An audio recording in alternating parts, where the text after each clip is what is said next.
राज्य उत्तराखंड की ग्रीष्मकालीन राजधानी भराड़ीसैंण ग्रैंडसैंण में आयोजित हो रहे उत्तराखंड विधानसभा सत्र के दौरान पत्रकार वार्ता में विधानसभा अध्यक्ष रितु खंडूड़ी भूषण ने कहा कि हर व्यक्ति का काम करने का अपना तरीका होता है।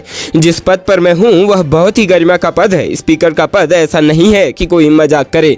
रितु खंडूड़ी भूषण ने कहा कि कुछ लोगों को लगता है कि मैं सख्त और अनुशासित हूँ, तो मैं ऐसी ही हूँ। विधानसभा सदन में मुस्कुराहट और नोकझोंक होती रहती है, परंतु जब कायदे कानून की बात आती है तो उसका पालन होना आवश्यक है।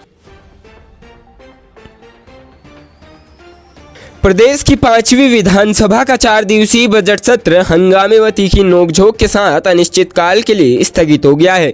गुरुवार की देर रात धामी सरकार का 2023-24 का 70,407 करोड़ का सालाना बजट पास किया गया। 4 दिन तक चले बजट सत्र में विपक्ष ने सदन के अंदर और बाहर तमाम मुद्दों जैसे बेरोजगारों पर लाठीचार्ज, नकल माफिया, अंकिता हत्याकांड, शिक्षा, स्वास्थ्य, सिंचाई, पर्यटन, सिफ्न कोर्ट, यूक्रेन युद्ध से उत्तराखंडी छात्रों की बाधित मेडिकल की पढ़ाई पर सरकार को घेरा। हंगामे के भी खूब गवाह बना गैरसैंण सत्र। प्रदेश के सीमांत जनपद पिथौरागढ़ में रॉयल पैंथर कंपनी में पैसे लगाकर अधिक लाभांश का लालच देकर 35 लाख रुपए की ठगी करने वाले को पुलिस ने नोटिस थमा दिया है। कोतवाली पुलिस के मुताबिक निर्मल बंग कमोडिटी SBI लाइफ इंश्योरेंस का एजेंट बताकर भुवन चंद्र जोशी ने भूमिका कार्की से 35 लाख की धनराशि ठग ली। पुलिस ने धारा 420 के तहत मुकदमा पंजीकृत किया। विवेचना के बाद वरिष्ठ उप निरीक्षक प्रकाश पांडे ने भुवन चंद्र जोशी निवासी पांडे गांव को 41 CRPC का नोटिस थमाया। भुवन के खिलाफ पहले भी निवेशकों से धोखाधड़ी कर करोड़ों रुपए हड़पने के मामले पंजीकृत हैं।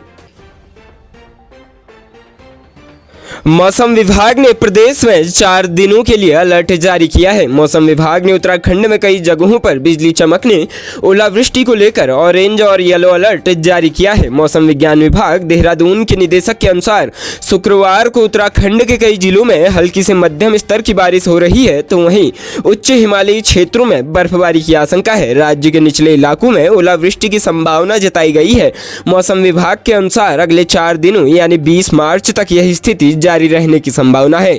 मौसम विज्ञान विभाग के अनुसार उत्तराखंड में कल 17 मार्च से अगले 4 दिन यानी 20 मार्च तक बर्फबारी, बारिश और ओलावृष्टि का सिलसिला जारी रहने की संभावना है। मौसम विज्ञान विभाग देहरादून के निदेशक विक्रम सिंह ने कहा कि 20 मार्च के बाद बारिश में कमी आ सकती है। मौसम विभाग ने 17 मार्च को ओलावृष्टि, आकाशीय बिजली को लेकर ऑरेंज अलर्ट जारी किया है। वहीं 18 मार्च, 19 मार्च और 20 मार्च को ओलावृष्टि और आकाशीय बिजली को लेकर येलो अलर्ट भी जारी किया गया है। मौसम विभाग ने बिजली गिरने से जानमाल की हानि, ओलावृष्टि से खड़ी फसलों को नुकसान पहुंचने को लेकर अलर्ट जारी किया है। उत्तराखंड में पश्चिमी विक्षोभ के सक्रिय होने के कारण मौसम में तब्दीली आई है। कई पहाड़ी इलाकों में बारिश के साथ ओलावृष्टि की भी सूचनाएं आ रही है।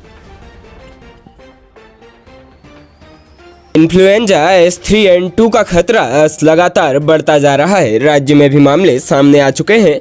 अपर महासचिव स्वास्थ्य ने पहले इस मामले में एक एडवाइजरी जारी की थी। अब उन्होंने विभिन्न रोगों से ग्रसित लोगों के लिए भी एक एडवाइजरी जारी की है। अपर सचिव स्वास्थ्य अमनदीप कौर ने सभी जिलों के मुख्य चिकित्सा अधिकारियों के साथ वर्चुअल बैठक की। उन्होंने सभी को अलर्ट रहने के निर्देश दिए। उन्होंने कहा कि मौसमी इन्फ्लुएंजा के अधिकतर मरीजों में बुखार व खांसी के लक्षण होते हैं। डायबिटीज, हृदय रोग से पीड़ित लोग, बुजुर्ग, गर्भवती महिलाओं, मोटापे से ग्रस्त और बच्चों को विशेष तौर पर सावधानी बरतने की जरूरत है। इन्फ्लुएंजा से निपटने के लिए स्वास्थ्य विभाग तैयार है। अस्पतालों में दवा, आइसोलेशन बेड, ऑक्सीजन मास्क और अन्य जरूरी चीजों का इंतजाम कर लिया है। लोगों को हाथ धोना, खांसी या छींक आने पर अपने मुंह और नाक को रुमाल से ढकना, सार्वजनिक स्थानों पर थूकने से बचना, भीड़भाड़ वाली जगह पर मास्क का उपयोग करने की सलाह दी जा रही है। राज्य उत्तराखंड में शादी के नाम पर शारीरिक शोषण करने के हर रोज कमोबेश एक से एक अधिक नए मामले सामने आ रहे हैं।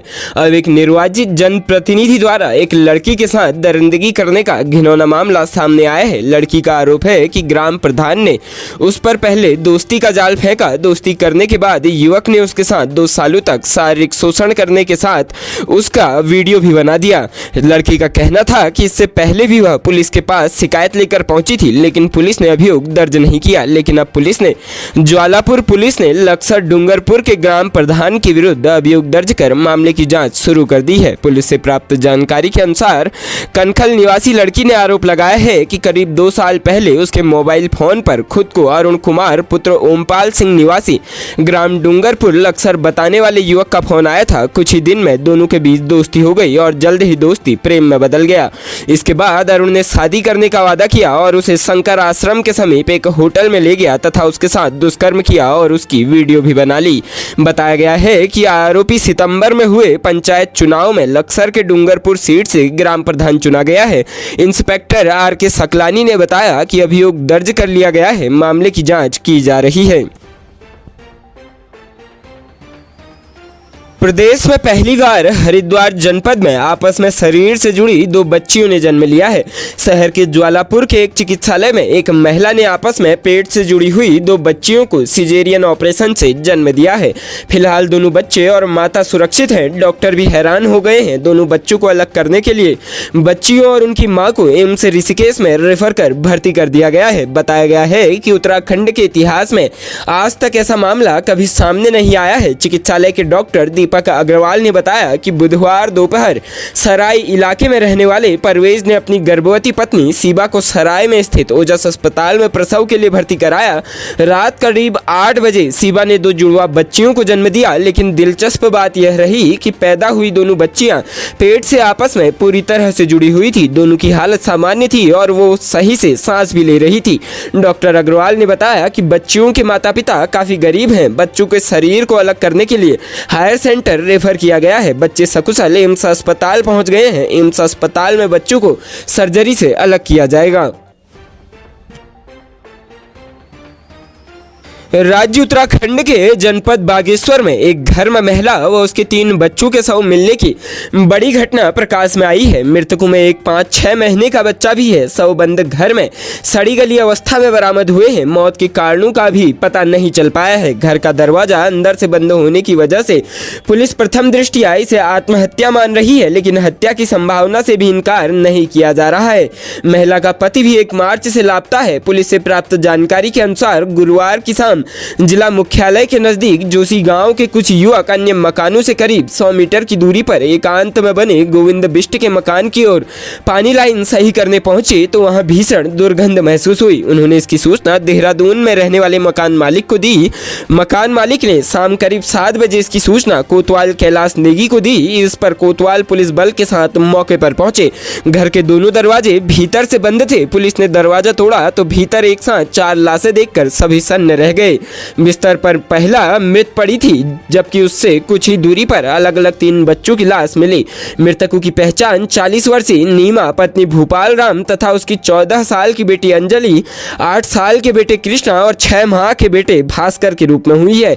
पुलिस ने चारों शवों का पंचनामा कर पोस्टमार्टम के लिए जिला अस्पताल की मोर्चरी में रखवा दिया। सीओ अंकित भंडारी के अनुसार शवों पर कहीं किसी तरह की चोट के निशान नहीं है। शव कई दिन पुराने होने की आशंका जताई जा रही है।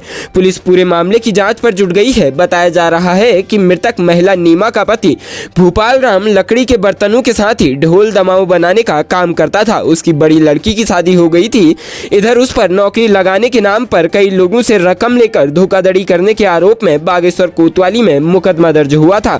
इसके बाद से ही भूपाल फरार है। प्रारंभिक जांच में यह भी मालूम हुआ है कि पुलिस से बचकर कभी कभार वह घर आता जाता रहता था। कुछ लोगों की माने तो कुछ दिन पूर्व उन्होंने घटना स्थल के आसपास से बच्चे के रोने जैसी आवाज भी सुनी गई थी।